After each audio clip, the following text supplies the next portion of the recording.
À cette rencontre des représentants de la plateforme des personnes vivant avec handicap du Congo, l'opinion a été éclairée sur le malentendu survenu le 8 mai dernier au ministère des Affaires sociales.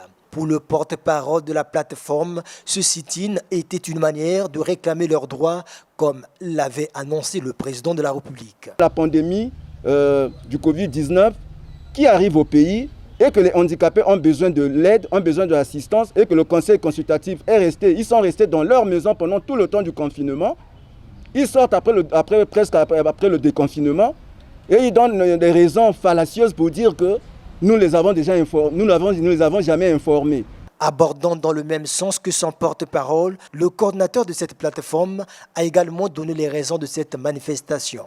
Devant nous, nous avons des textes qui disent qu'en situation d'urgence, les mesures d'urgence doivent être prises à l'égard de la personne vivant avec handicap. L'assistance énoncée par son Excellence, le Président de la République, tardait à être prise à notre profit. Le ministère nous a demandé d'élaborer les listes.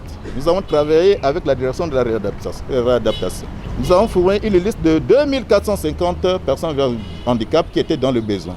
Et à 3 jours du déconfinement, rien ne se faisait en faveur des personnes handicapées. Alors, nous sommes jaloux de nos droits. Il était question que nous descendions sur le terrain pour demander au ministère qu'est-ce qui passe des personnes vivant avec handicap. La plateforme des organisations des personnes vivant avec handicap du Congo s'est indignée de la mauvaise foi du secrétaire exécutif permanent du conseil consultatif à vouloir diviser les handicapés, a-t-elle affirmé, au lieu de jouer pleinement son rôle sur des questions liées aux personnes vivant avec handicap.